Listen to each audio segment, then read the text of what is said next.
The life of Howard Hughes is the stuff of legend. He was a pioneer in developing faster and faster airplanes. He inherited a lot of money. He went to Hollywood. He dated a lot of attractive women. He was friends of many people.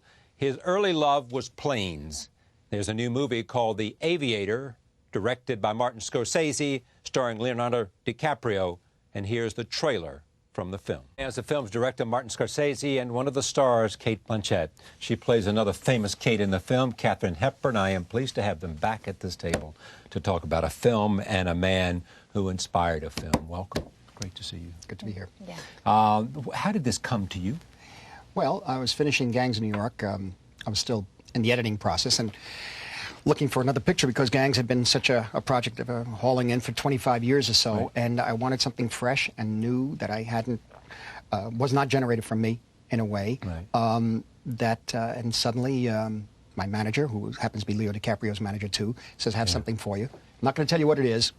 And they sent me the script, and I sat in my room and opened up the first page, and it says The Aviator. And right away, you know, I'm phobic about flying. You don't like to fly? I don't like to. I do it, but I don't like it. So who likes to fly? I really, really don't. But interesting, the word aviator, I hadn't really been associated. I really hadn't read that word in a long time. This seemed to be, it's out of use, the word aviator in a sense. Turn the page and start reading, and quite honestly, by the 12th page, I realized it's Howard Hughes shooting Hell's Angels, a picture which I like a lot and somewhat obsessed with. And first I got nervous, so it's Howard Hughes. I said, I know all these other projects about Howard Hughes have been going around for years. And Warren Beatty had one, and he's such an extraordinary filmmaker. Reds was so unique in its narrative, new way of telling a story, that, you know, is something I should not get involved with here. But as I read, it revealed a Howard Hughes that I was not aware of, really. I grew up I was born in 42, so I grew up in the late 40s, early 50s. I saw Howard Hughes' name on RKO Radio Pictures Presents, you know, and these very strange films that were made while he was the head of the studio.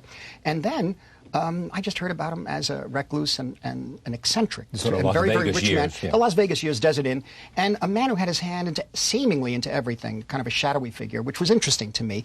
But there was so much talk in the 70s about doing films on him that I kind of pulled myself out. I didn't want to get too much into it. But what I didn't know was about the Howard Hughes as the young visionary, in a way, the idea of the aviator, which, as you say, today would be what, an astronaut in a sense. You know, the Charles Lindbergh period, Amelia Earhart, Wiley Post, people like that. The aviator is a romantic figure, even in Jean Renoir's The Rules of the Game. The aviator is a romantic figure. So all of this I really I didn't know about very much, and I was also taken by how he. I was not aware completely of how he built planes and what he did in shaping aviation as we now know it, and as we take it for granted today. And how brilliant his conception of the different planes was. Absolutely, and absolutely. his belief in what was possible. Yeah, and obsessed with speed, obsessed with just wanting to get away from the earth, to be up in the clouds like a god, And the interesting thing to me was wanting to live like a god in the clouds. He also had the amount of, well, he had unlimited cash. Yeah. Just like King Croesus, you know. And then that paid for everything in the beginning, even though he wasn't making money in the movies. Oh, yeah. Before I go and talk about Katharine Hepburn, what was it about Hell's Angels? Two things about Hell's Angels. Was it Hell's Angels? Hell's Angels and Scarface, two films that were, my father, who used to love movies, as he was a working-class guy at Garment District, and he took me to see a double bill of Public Enemy and Little Caesar in 1952. It was double re-release. And I fell in love with Public Enemy, the strongest, toughest gangster film ever made. William Wellman directed that. And then my father said, yeah, it's a wonderful film, but you have to see Scarface. Well, Scarface you couldn't see because apparently Hughes had kept Scarface and Hell's Angels in a vault somewhere, and, you know, I think he was going to re-release it at some point in time. So I never really saw Scarface till the mid-'70s. And I always wondered how, if I had seen Scarface along with Public Enemy, what would be the formative years for me, what would have happened with my pictures. But the other thing was he also mentioned Hell's Angels. He kept talking about Hell's Angels. You can never see Hell's Angels. I sneaked into a class of Bill Everson at NYU in the late 60s, and he had his 16mm print. And the dialogue scenes are a little creaky at times, you know, but Jean Harlow is amazing. And the aerial sequences, even on a small screen, you can see there's nothing had been done like it. Even Wings. William Wellman was a flyer at the Lafayette Escadrille. He really was, and he was in a terrible crash, Wellman. But what Hughes was able to get in the air, 40 planes in the air, and what he did with these models and planes, to this day, to this day just can't be duplicated. Well, you wouldn't be allowed to do it today. That's Yeah, the no, you extraordinary wouldn't. thing. Yeah. I mean, there'd be some...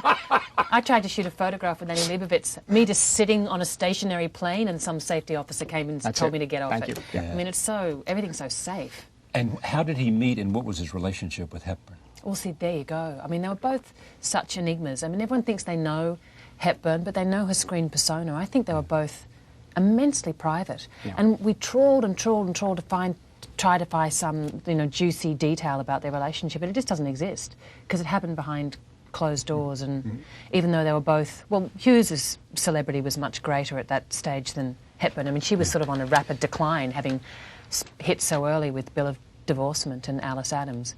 So, but not a lot There's a is great known. scene where she takes him to meet her family in Yes. Connecticut. Yeah. Yeah. You know, and there's no, I mean, he's just, I mean, you sat there saying, why doesn't he walk out? Well, it's... Which he does. He finally does, Finally yeah. does. But the point is that what? Was that a true scene? Did you have some reason to put that in there?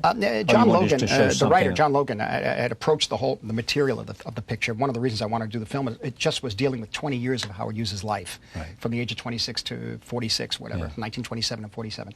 And part of that His was... glory years in terms of aviation and movies. really, and movies, yeah.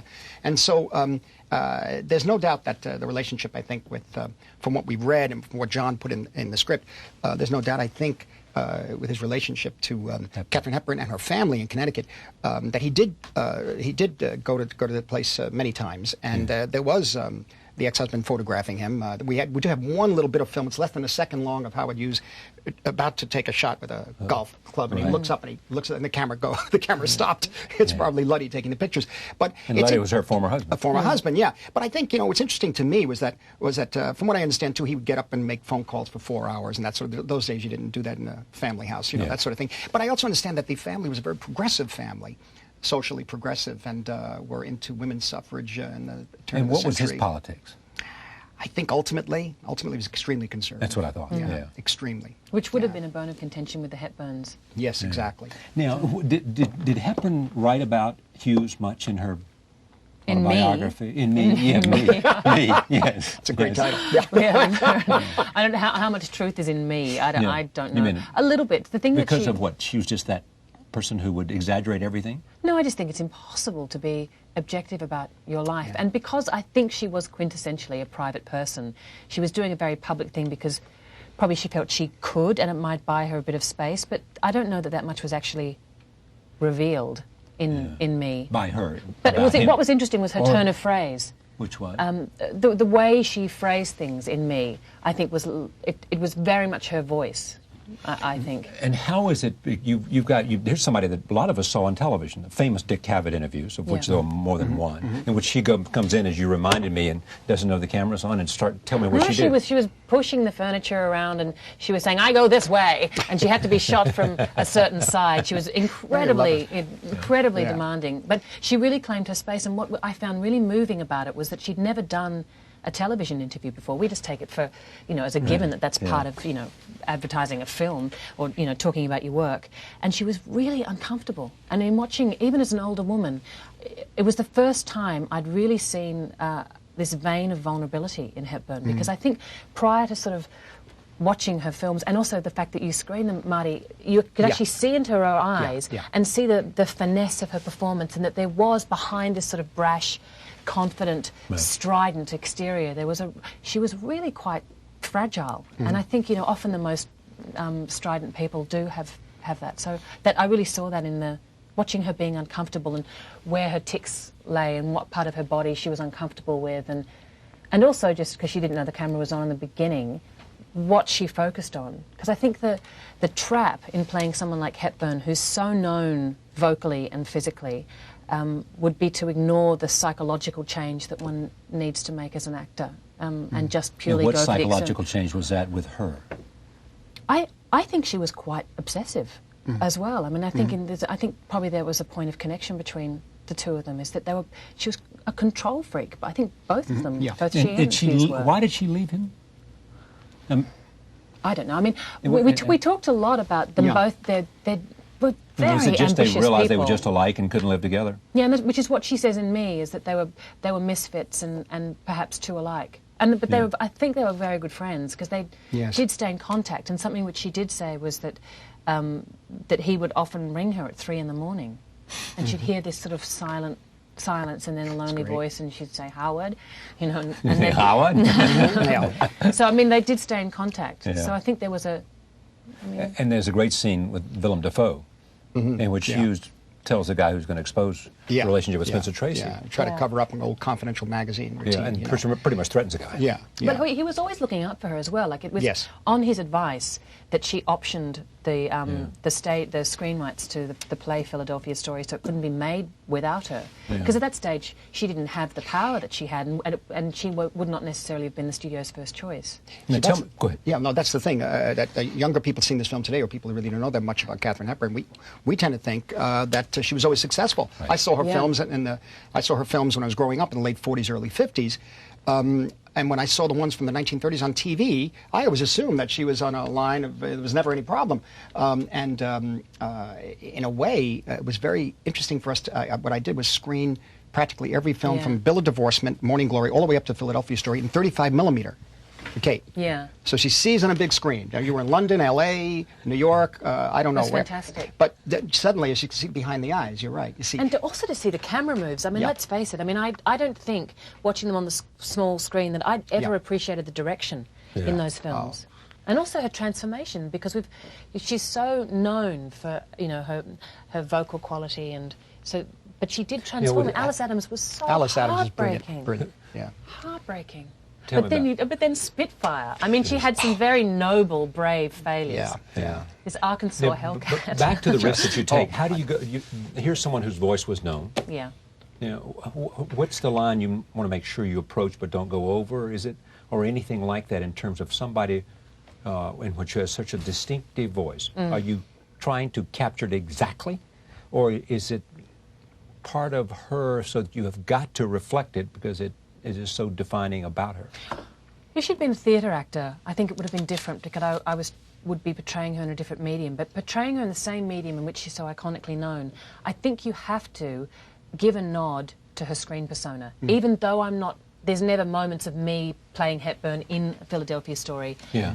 I mean, I think that whole first scene in the film, she comes in, almost like in a screwball comedy that she made with Grant. She comes in and just talks her way through the whole of the first scene. So even though it's not naturalistic, you have to give a nod in that direction. But at the end of the day, no one wants to see anyone's homework.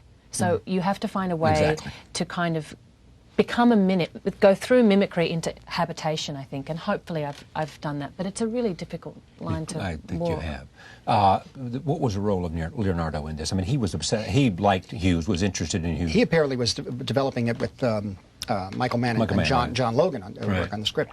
And so when I read the script, I said I was really interested because it reveals so much about America and you know, the whole idea of aviation, the whole idea of the last frontier, really, too. Right. They had gone as far west as you can. The end of the 19th century, at the beginning of the 20th century, they're creating the American dream continues. Only it's Hollywood and in the air. You know, the beginning of the continuation of the empire. You know, it's going to go. And I found that fascinating. And I also found the seeds of destruction in him, in his own genes, in a sense, interesting. Coming from his mother? Apparently. I mean, apparently it's not what is called obsessional compulsive disorder or something. And apparently some people say it came from the mother's side and that sort of thing. It's not his fault. It happens to be there, you know, but he has to deal with it, and that's a price he has to pay. And did he recognize it?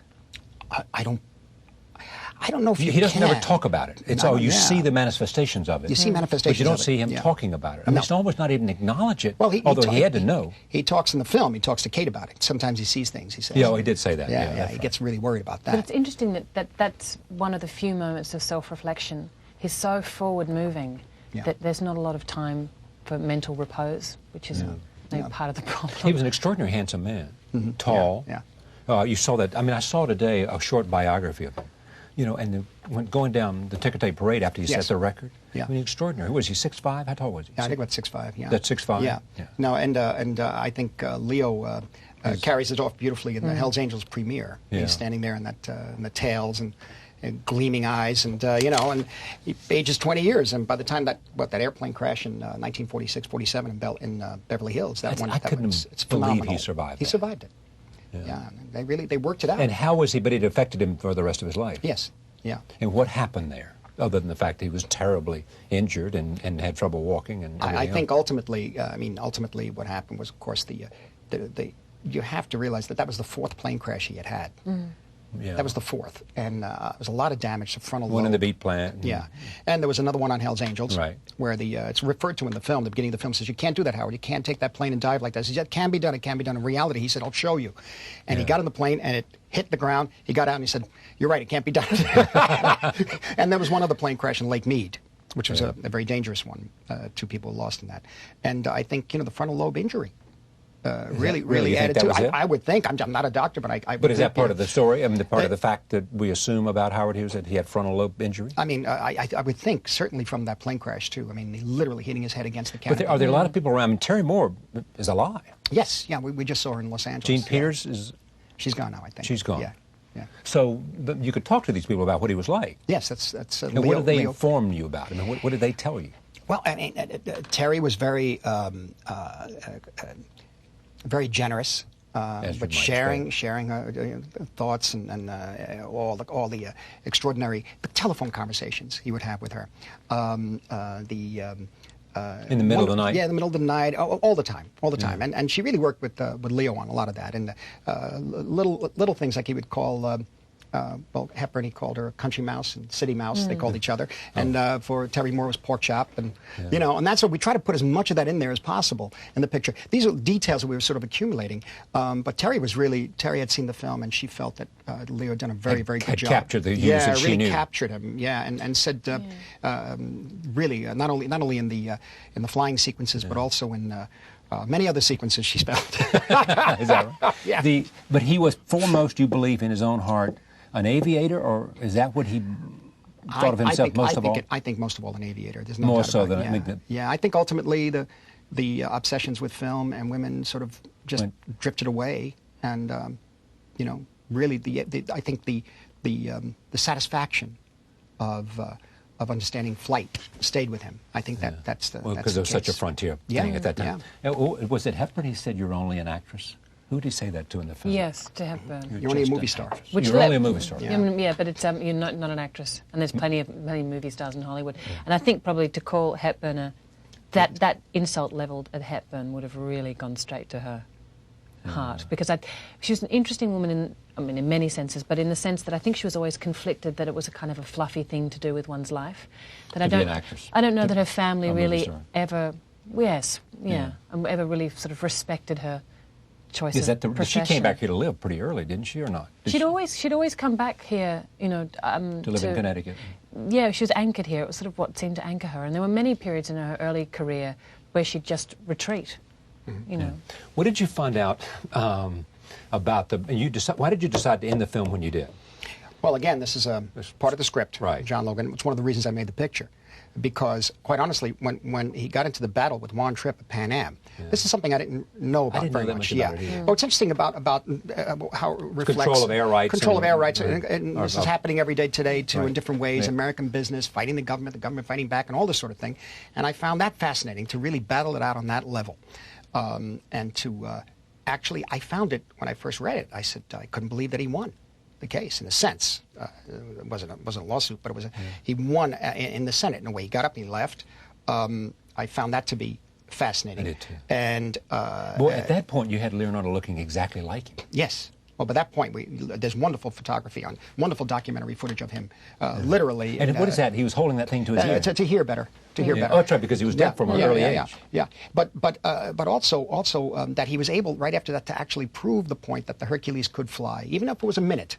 Yeah. It was airworthy. And I found that to be, I said, well, if it ends there, I said, I'm not that interested. But it takes one more step, and it ends with him recognizing that he's got a price to pay. Yeah. And he will pay for it the rest of his life, Yeah, he became obsessed with having Mormons work for him later. Yeah. And Bob Mayhew and other guys like that. Yeah. I think he was a guy named Guy. Jim. Yeah, well, I mean, if you ask a guy to do something and come in a room, say bring in the milk 10 times, and the guy does it, well, eventually, people will do it, as long as they get paid. I mean, where did that? Obviously, that was in the script, but where did that come from? Is that part of memos? That's memos, tons of memos. I'd like to do a film just on. Write a lot of wrote stuff down, everything's been written down. I would love to do a film just on the memos that Hughes wrote to all of his. Yes. Oh yeah. 9 to 10 steps in opening a can of peaches. What? Yeah, that's 9 to 10 steps. Yeah, that was later. Oh, this like is step later. 1, step 2, well, step 3. This is how to lift the. You approach it trying to reach literally in the middle without trying to And then it you can go lift days. It can go days. Yeah. And very very interesting. Supportive. You have now opened the can of peaches. The next step is. And it go. But Taking them out. Taking them out. he eventually sold TWA for $456 million. Yeah, yeah. But when he died, how much money was he worth? Do you know? I don't really know, and I think what's interesting is that the Hughes Research Foundation, the health, that he created, is doing wonderful work now. In terms of with cancer or do everything? Everything, from what I understand. Yeah. The idea, I mean, this is such fascinating for me, is that here was a guy, who had so much power. I mean, he set out he wanted to be the fastest man alive. Mm-hmm. That's right. He wrote those Small things down. ambitions. Yeah. fastest man, richest man, and there was something about Hollywood or women. Make the biggest movies. Make the biggest movies that he ever made. Was he any good as a movie maker? I think he was. Because the whole Jane Russell stuff is just. The Outlaw doesn't. I don't know if the Outlaw itself holds sounds like up, marketing more than anything else. Yeah, marketing, but also provocation. Also provocation, and also he was sort of like the outlaw of Hollywood. I mean, when he did Hell's Angels. My father talked about it, and one of the reasons I wanted to see it, both Hell's Angels and Scarface were films maudits, films that were spoken about as if he got away with something really difficult. And the sexuality in the scenes with Jean Harlow in Hell's Angels were the first time like that on the screen, really. And particularly Scarface may be the movie that finally brought the code down in Hollywood. Yeah. The idea of equating Tony Montana and his sister with the Borgias, incestuous relationship. The violence in the film is extraordinary. Beautifully directed by Howard Hawks, by the way. Glossy film, beautiful, gorgeous looking. And I mean, the violence. When we looked at it the first time in the mid-'70s, we're looking at this picture, and we felt that it's terribly violent. Yet we kind of liked these characters, George Raft and Muni and everybody running around, and just for that very reason. The censor board would say these are people you shouldn't emulate. And we had a similar thing later on in my own pictures in Goodfellas and that sort of thing, where people kind of enjoyed these characters. And I said, yeah, but if you watch the last hour of the picture, they pay for it. Yeah. And so does Tony Montana. But he really pushed the edge that way, and I think he was, in a sense, like the outlaw of Hollywood. When Hepburn continued to see him the rest of her life in terms of phone conversations? They didn't actually have until he contact, he died in, I what, don't 76? think. 76. Yeah. No, I think they just spoke on the phone. Their lives were in, very different dimensions. And also, I don't think he really saw anyone. He was a complete recluse by that stage. Time, because of this obsessive disorder he had. Mm-hmm. Yeah, and the fact that he's calling people at 3 a.m. Although I know a lot of people in Hollywood do that. Oh, yeah. But Hepburn, gets up at the crack of dawn and breaks the ice and goes for a swim. Goes for a swim. Yeah, that's I love him. What were the biggest challenge in making this movie? Wasn't that your question? The performances. Mike, yes. No, not the question. You said the performances. No, the worst scene. The worst scene for me. Well, I mean, the greatest challenge was really dealing with the Hughes as a character through Leo and Katharine Hepburn and through Cate. And Kate Beckinsale is Ava Gardner. This was rather difficult, because of the very thing. And I love the way Ava Gardner handled him, though. I mean, I mean, she was like a guy with him. She just basically, I'm not going to take anything from you. And she was that way with Sinatra too. Yeah, apparently, and that's one of the things. That's what I thought was so great. What John did in the script, because he was with so many women. The only thing he could do was really concentrate on one, and that was Katharine Hepburn. Faith Domergue, Kelly Gardner plays her. She is sort of the young woman that he's going to create. And then Ava Gardner won't take anything from him, in a way. So it's really the one woman is Katharine Hepburn, and everything else resonates from that. Otherwise, you'd be making a 20-hour film but about the different women. But it's great, because the structure of the screenplay, it makes those relationships incredibly reactive. Yeah. And there's so much potential in him in that relationship and at that point. And it's like there's a fork in the road, and then he just goes towards the darkness after that. So the relationship and even what you've done visually, it's so surreal by the end. Like suddenly you're inside Hughes's head. You know when he goes in and all the string and the strings, And so you think, is this real? Is it not real? Yeah. See, that is what I think would be the big challenge. I mean, how do he had to go ahead. But that's fun. That was the fun of it. Being creative about showing that. Yeah, the big challenge was, working with the actors and creating these personas with the actors. Really, they created in a way and helping and shaping. Because you're dealing with real people. You're dealing with real people. But like with Kate, once she's onto it, I mean. quite honestly, after 2 or 3 takes, I said, as a director, I said to myself, well, I'm going to have to say something. I have to say something. I mean, it's all good to me. She expects me to say yeah, something. she expects me to say something, but I'm going to ruin it if I say something. And I go over, and sure enough, you know, I may say something and Now, make do you throw really off. expect something? If he'd not said anything, would you would have known you were doing it just perfect, and that was it, right? Oh no, I would have been No. deeply paranoid. Was she really? Oh yeah. You're saying he either doesn't like me or something's wrong here, or else. You No, gotta say it's just something. like one take, I think. So is it just, she would do is he one take bored? and I you- could hear him snoring. Yeah, you no, serious? she's good. She's good. Yeah, no, one she's take? great. She's great. Yeah, I mean, really, it was quite something. But we didn't go too many takes, maybe 10, 12, Yeah. 14 the most, like in that scene with the, am I supposed to expect this after the marriage, you know, that after the wedding, you know, Yeah. that scene, that's about it. We had a complicated steady cam shot in there. But no, for me, the biggest, what was the most fun in terms of getting into the obsession. How does one detail the Yeah, obsession? exactly. What is the image of the insert? In other words, not just an insert, it's like this cup. Well, it can't take a shot of the cup, will be from my point of view. But if it's from my point of view, what is the emotional connection that this cup has to me? And I mean, but that really gets into the angle, that gets to the size of the frame. I mean, any director can tell you that, but I was thinking of it in editing terms, and literally, finally washing his hands and the whole thing, getting to the doorknob, and he can't touch the doorknob in the bathroom. And so he waits until somebody opens the Until door. he waits, yeah. But it's a matter of how the hand is shown, what's in the rest of the frame, an angle looking down. Onto his head, which is really an old Hitchcock trick, which is the old obsession angle, the old guilt angle, you know. It's called the guilt angle. Yes, it's the guilt angle. Yeah, And because what's the psychology behind I don't the know, angle? but you could feel somebody's lying when you shoot them that way. If they make go look at Hitchcock's Topaz. There's a scene where a guy is a famous scientist is.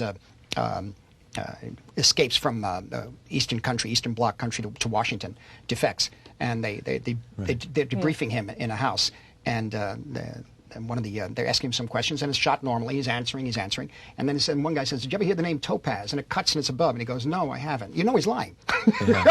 So the shot indicates he's lying. Yeah, absolutely. I mean, it gives the audience may not know that, but they feel something is wrong. They feel something is off with the Here's character. my question for you. Working with this guy, just think about what we just listened to. Put your fingers in the air. Just listen to what we just said. I mean, this is a walking, talking encyclopedia of every movie that's ever been made. Well, you know, and a guy who, I think But see, you know what is so mid-30s to but mid-30s to no, you 80, maybe. 80. Yeah. Really? You're Not unique, much after truly. 80. He really is unique. And my question is whether, I mean, if you're working with him, is there this constant dialogue about movies? And movies and the history of movies and movies that influence him and movies. Have you seen this? And that reminds me of this. There was a strange moment when we were doing the screening room sequence, and we were all talking. You and Leo and I were talking about something, and you said, "Close the door." And we were talking, and I realised that we'd been talking about films and the connection and in relation to the screening room, and spinning off in our conversation for about an hour. And then I realised Marty had actually trapped us and locked us inside a screening room in exactly the same way that Hughes had locked himself in the screening room. I thought, we could be here for a week. I'm getting hungry. I'm sorry. I'm sorry about that. No, but the thing is, we really got into it. It's really about references. It's really about reference and saying, it reminds me, like, for example, the cuts I'm talking to you about is really, I mean, I can point to a film called The Wrong Man. Right. Directed by Hitchcock, in which Henry Fonda is based on a true story, in which he's a bass player at the Stork Club. He's arrested because a guy in Queens happened to look like him, who happened to rob an insurance office, and he's put into jail finally. And it's the way Fonda moves and the way he sits in the jail cell when he's finally locked away in the process of humiliation, taking the fingerprints and everything, just the intercutting of the inserts. And his point of view of the inserts, sitting in the jail cell, looking at the ceiling, cut to the ceiling, cut back to Fonda.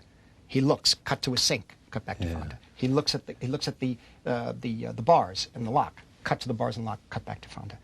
Now the Fonda shots are pretty stationary, and it's all him, you know.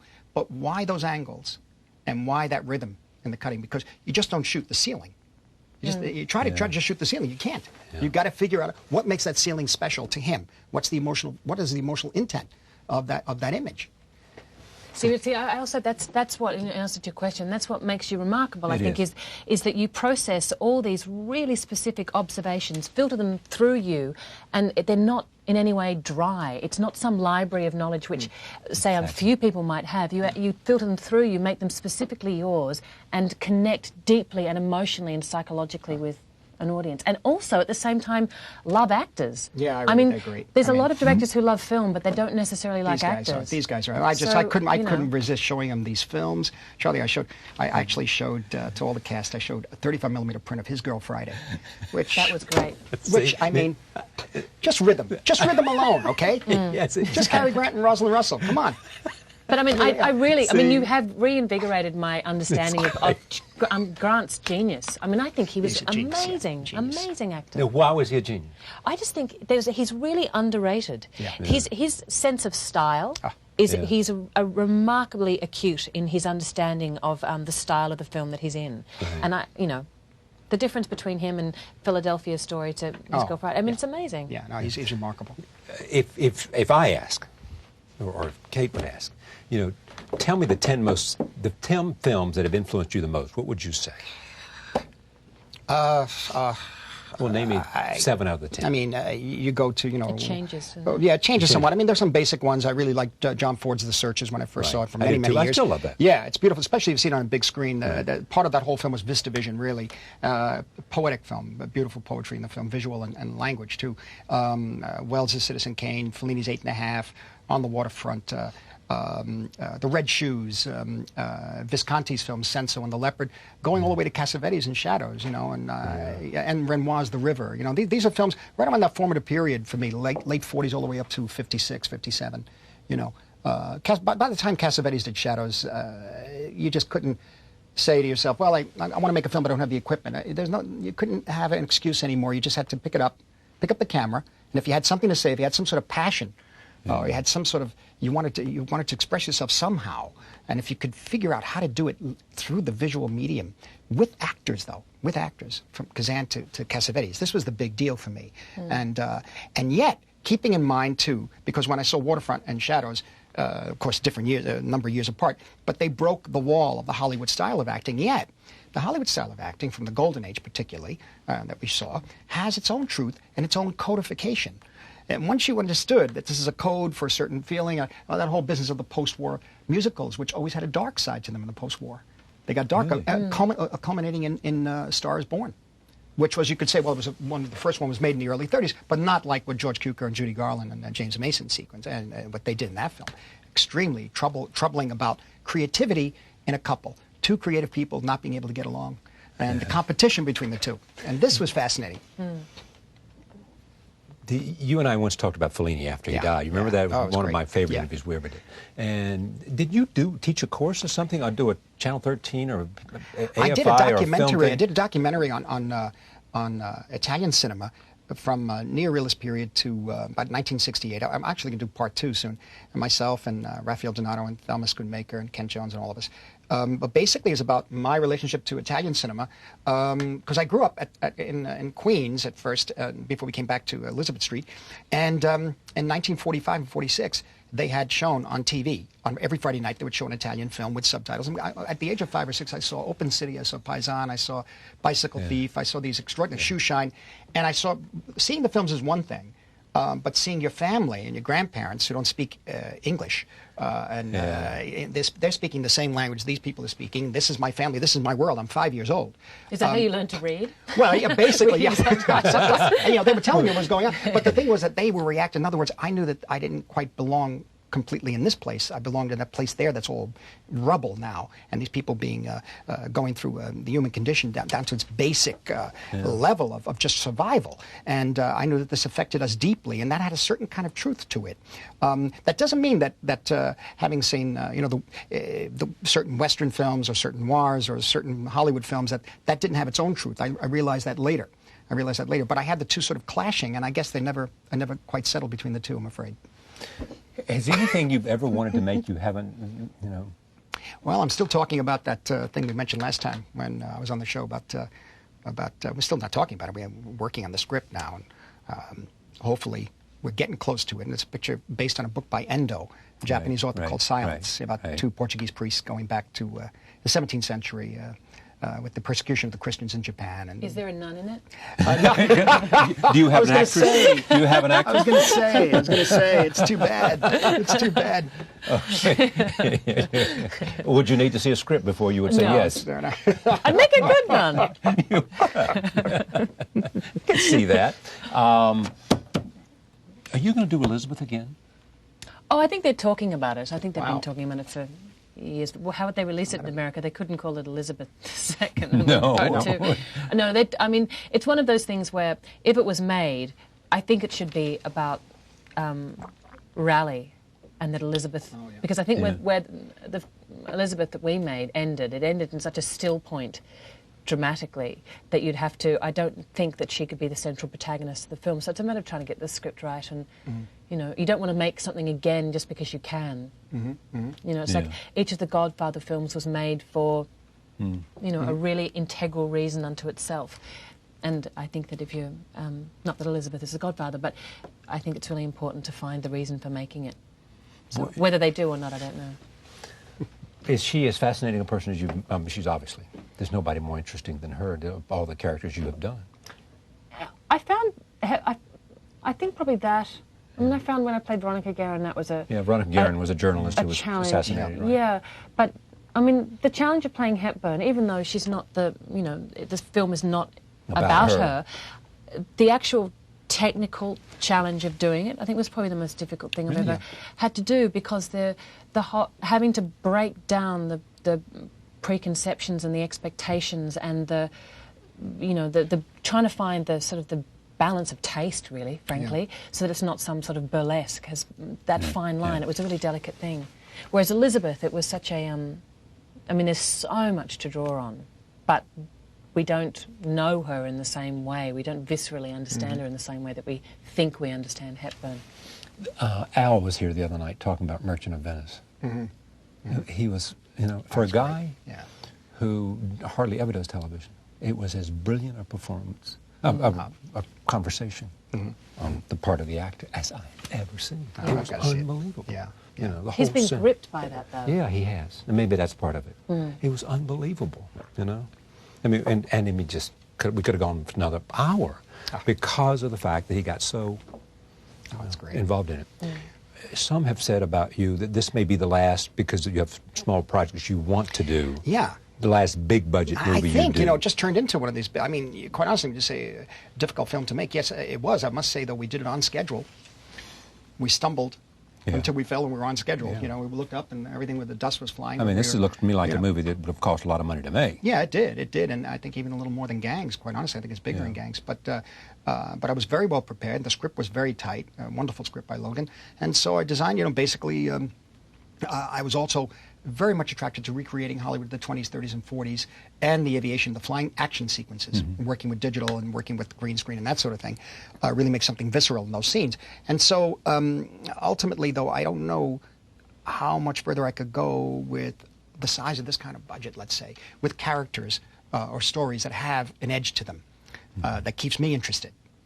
You know, these two characters with Hughes and Hepburn, that for me was, I was just taken by the whole thing, and also by the exploration that darker of the subject, side. The darker side of him, because it wasn't his fault. I mean, literally. I mean, he was just cursed in a way, like an ancient Greek. That was the myth. It was a tragedy of it all. Yeah. Here was this guy with all this remarkable intelligence and the inability to accept no. Yeah. Oh, I mean, the stunning. Just that great scene where he's feeling the plane. Oh yeah. Well, that's it. You know, yeah. The whole Every man's sense. fantasy. Yeah. Exactly. The woman's back into Sorry, we had to. Yeah. Exactly. Yeah, we had to I do remember it. that was one of my first days. Stroke her back, and then it's going to move into the plane. In the plane. I knew my place instantly. So no, the hand's got to be here. We have to go. Make it a little lower. No, a little higher. That sort of thing. But no, there was no doubt. I don't know. I mean, it seems to me my next picture a little more scaled down. I just don't know if the budget would be there for the kind of picture I want to make that takes more risks. Let's say, you know. And for me, this is just a very happy accident in a way for me to have worked on this film. Thank you for coming. Thank you. Pleasure to have you here. Thank you, Kate. My pleasure.